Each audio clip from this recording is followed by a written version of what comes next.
Hello guys, welcome back again.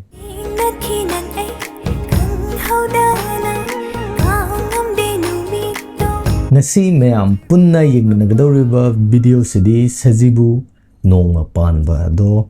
official music video usin soivam vartia haikruzam haiko lanchenba wangkhem moige kari manung de yaurige yingse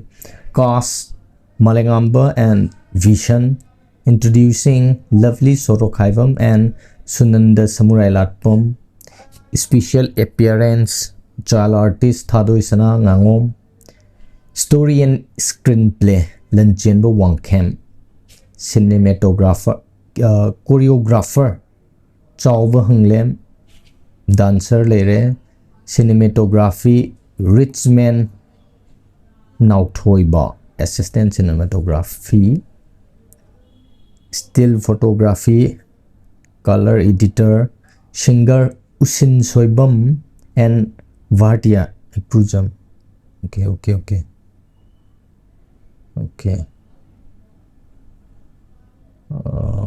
Dubbing Rock Soibam. Okay.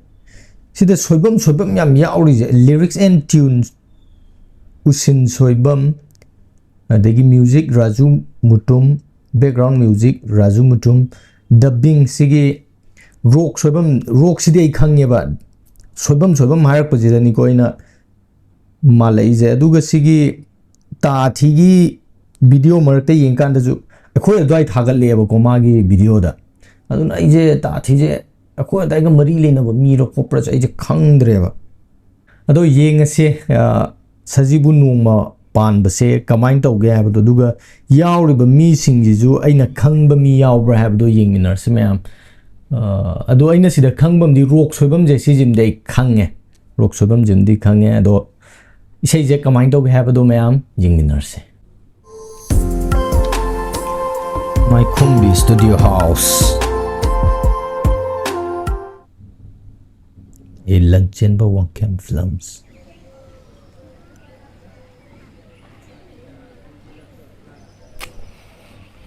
Nuranangi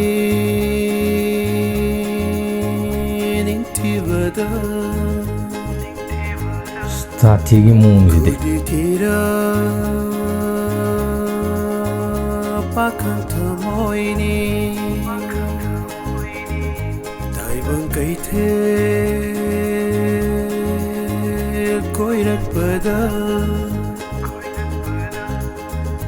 Nuranangi Nintivada Kuditira Pakanta moini Raina nari se Si lainani Okay, aina nari se man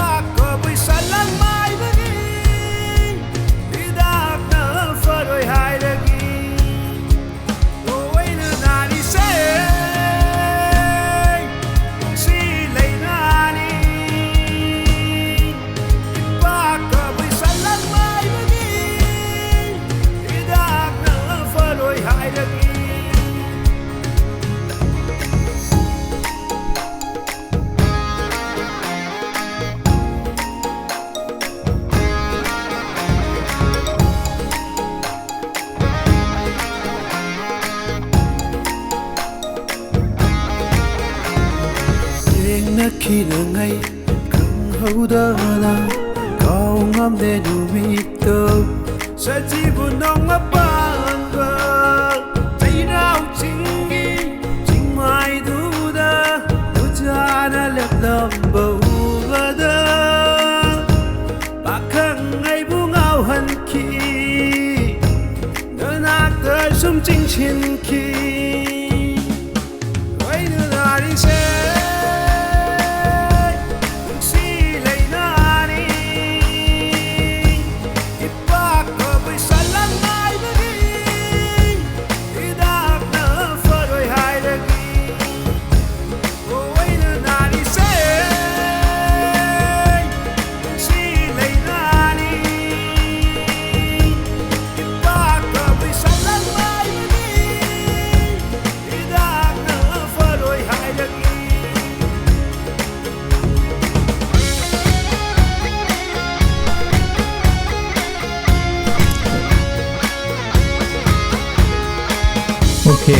different community oinaba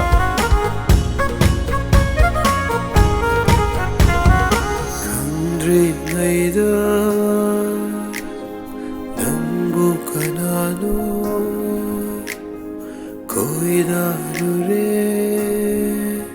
Pakang pai manung Kandri naida Nambu kanano Koida rure Pakang pai manung Siya kairo saklugeng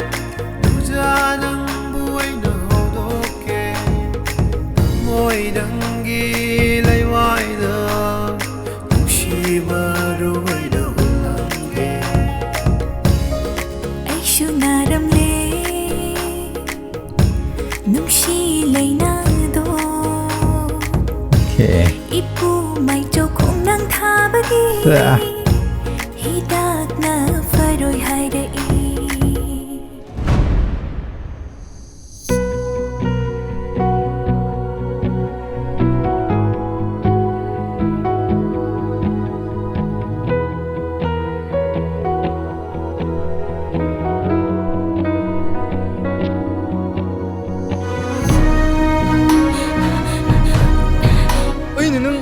Pagan usinabiya de haibin natra. Tu krigi na ngay na haibin de. Ibungsu may tay taga nusinay tudi.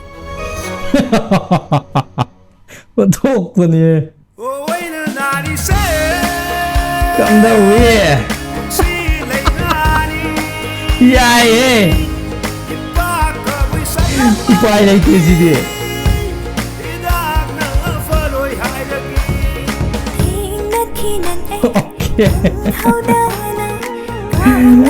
Acha. Sajibu Nongma Panba Tayrao chingi Chingmai duda Dujana letlamba umada Bakang ay bungaw hanki Nanak tay sum ching chin ki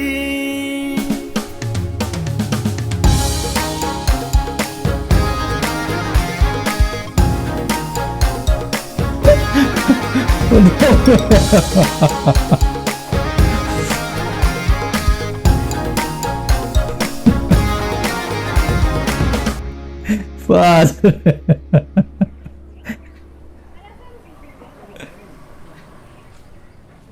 Tung nazar sano. Hinat kinan ay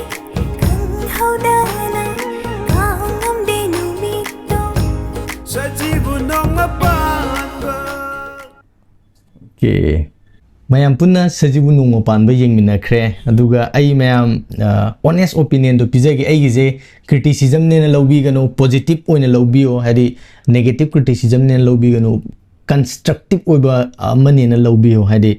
ai isai je hek yengba hor ko de engonda yam attention pining ba isai di oide ko hadi hek ta matamda yamna kai hani kari interest yam oibido adudo oideba aduga interest se tam na tapna lae haitare sin khudingi tam lae aduga ngasai gi ahan ba yengba hobda ai nupi je atopa community gi nupi sari ne habajima recognize to bangam de ahan ba oibi flat oine yengba gira aduga ani subda koigi keno jima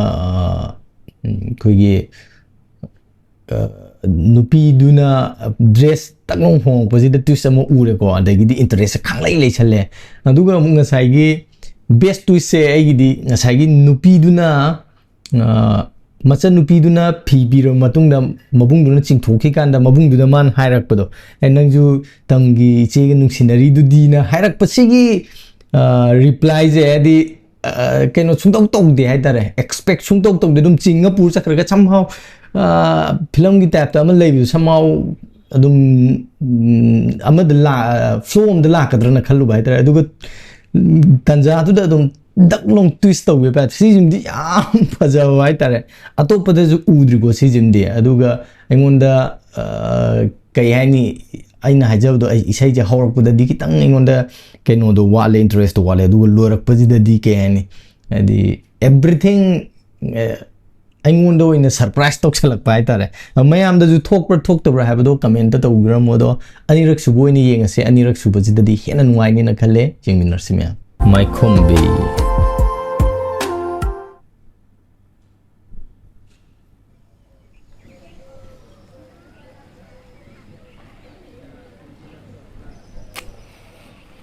누라는 게 닝티버다 구디티라 파칸타 모이니 다이번 가이테 코이락바다 오케이 mây chak của chúng mày em màn hình là chak rồi có ba giờ nó mây dày không gì cái đó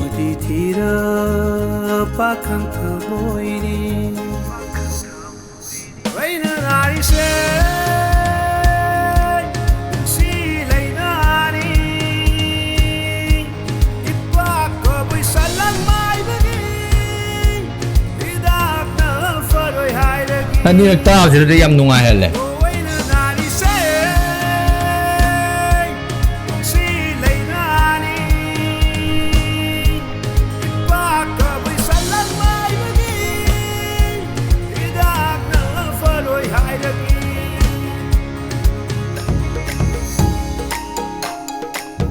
Sige mafam je karai da no khang am ta thing na dri atop isai da cho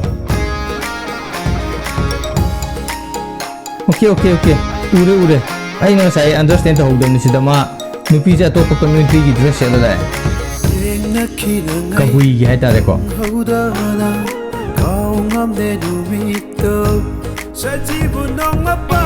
chalo sing ka da thing na gi ba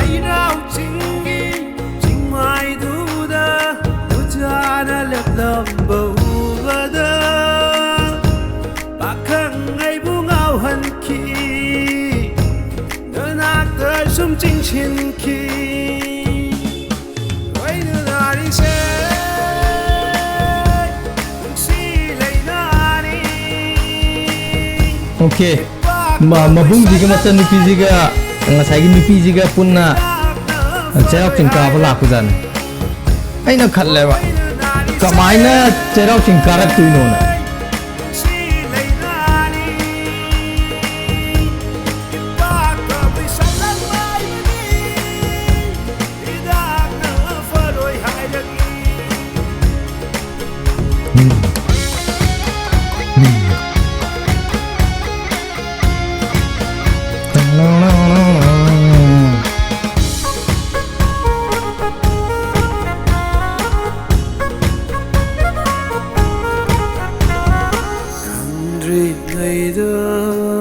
Mama na bani je yai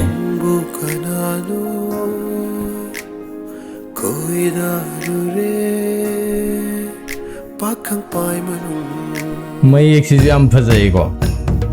khang dring da sini ko nupa hai je nupi je chon khang dring da no lai gi de na nupa hai je nusia kai rol sak loge nuzana wai na hok dok ke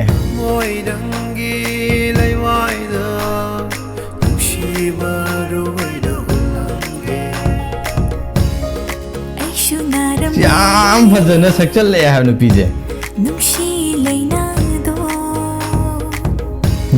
Ipu mai cho khong nang tha bagi hidak na faroi hai dai sigi tweet sini ko yam phajare je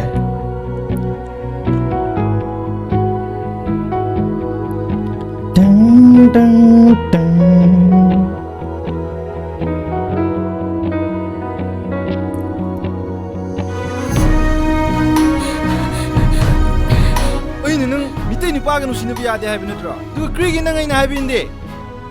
ibungsu maitai itaga nusinai dudi sa sira pazari je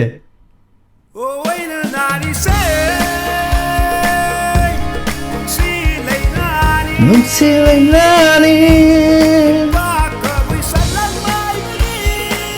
hidak na faroi hai rak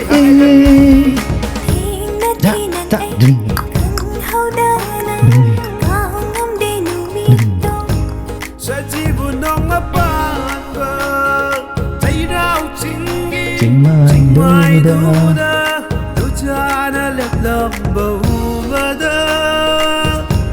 bakang ai bungau han ki Machanupijina sum uhoi wai ta sum ching chin ki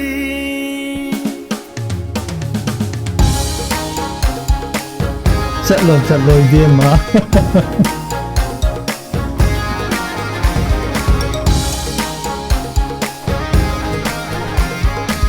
yare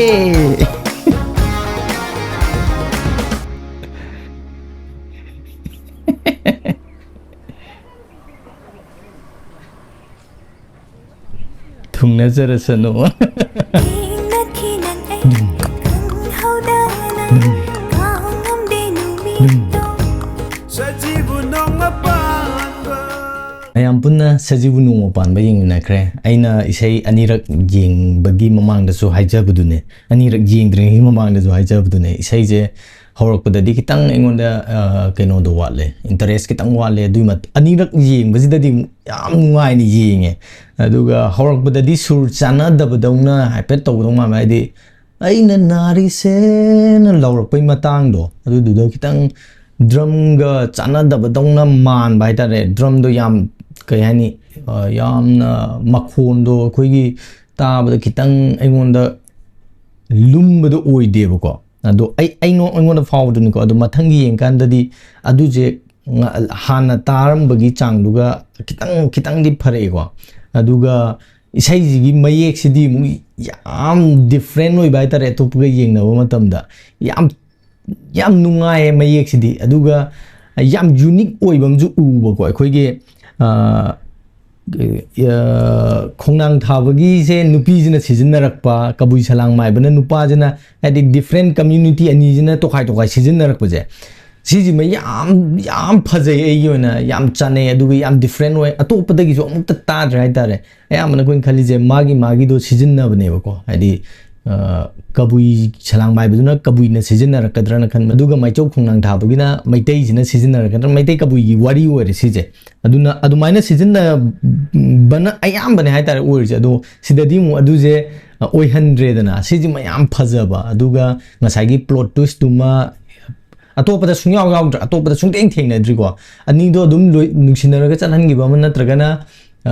magi brother duna mabung duna thingba khotpa tawra matungda muk somehow ani do thungnagiba adu neba tawrisi aduga sidadi direct harakpado adu yam thajada bai tare ado overall jengudadi yam nungare ahan ba yengbadadi kitang engonda watkibdo anirak subajidadi yam hena kayani jengningba masu yawhalle aduga taning bam ju hole music si jam nungai re aduga ngasai gi dhon kaino yerak pagi do jagoi saba horok pagi matang je adu dagi di pura isa je energy je boost taw rai dare adagi nupi dugi makhol hapchalak matam da ju tse different khangoi ohen mado adu maina oe adu aina haizer ba myam se ai aingonda fawba aingonda phawjaba asengba aingonda phawribaduni ko aigi je tawsanaba natragana isai je chingdagi aduda kanta nate aingonda kitang sisi watpa male na habado adudu ai haijabagi wani aduga sida aina kitang watchaba sinama hai targadi ngasai gi nupi duna lumbalak nupa sina nupi lumbalak pagi kondong maya da lepaga leiringai da mamanaba ani duna gari thawraga chatkhraga nupa duna adum yengal leihobagi sigi sinje sigi sida gari je thawraga chat khraba matungda si thenghallakpa idea dudi phajai bago adi lengjum da pahalakpa adungba idea dudi phajai dunga sagi bullet ama thawraga chat khidoine ba bullet ne ba da season ai gaido ai mota adu je illaga chalam magadi illaga chat pura thawraga chat point ni singe ko ado thawraga chat poi daragadi kitang ingonda chana bo walen lo illaga oine chat hangraba aduga daklong phabaga moeni do ngak palam da bita taklong ni yengthokpaga adugi hek yengthokpa ja khangagoina chelhanbado adugi senduni hena improve oigadra na khallego ado aina haijari je ai gisne na fai habna te ko mayam da su kai phawga habdo dum thambiramo adi kitang adi kitang kitang aingonda sumain torogadi haibaduni ko aingon thamjai ngasai bullet ama thauraga jat khiba abduni makhon ta doini adegi kai hani kitang gap leina badong na man bai tare ko adugi gaps kitang dum men jan tar amu hena phajagdra na khale ai small suggestion ne adi apik pa suggestion amaga ne lobiyo ado isai je yem bada yam nungai re aduga sida arang kari gram ta jo honda bai tar yam chamna dum hobdegi na loi bau yam phajana loi pu gibdo sijimdi yam phaje aduga mayek su ta abada yamna nungai aduga yamna khanjalu bai mathau ta dre ado sigi isai jida ine yamna ngasai isai marakta jo haije budo koi gi nupa ma oibagi mayek se sida yaure haidare adi khoi nupa je taweba nupi je phajaba myam thengnani go phajaba myam thengnab jing marakta gi thamoina khoida bam yarakane phajadaba ji mi maka pole ko ai gi loi phajai na hairage thamoina khoida bam yarakane ba sigi thamoina khoida ba je hek thengna graba sijine be em tor ka duije nupa leigera leiroigera adu thiraroi em tawra ani kanano khangdringai de em tawi nupa adugi mayek si du si da hapchale adu nupa nupi jina yaraktra ju yana ba giri ta kani abe mong de nupi je hawdo kani aibum ju si jim ju yam post tan ba dare ado ngasi gi oina di video se matang swai de loisinjari mayam gi oiba comment su thambiramo aduga amuka ju na haijari ai je constructive comment ne criticism adu da criticize tawba aduga isai je pai pakte adugi work karinta leijade hena improve oiba yabaduna karaino natragana aingonda fawrsina karino habdo mayamda thamjabane aina khalisi sulalam bayai ado mayamna lana ubidana ba haijari ado ngasi goina di video se matang swad losinjari mathangi video da mayam punna tengnersi ponomo ku panthoibana mukana khurumjari bye guys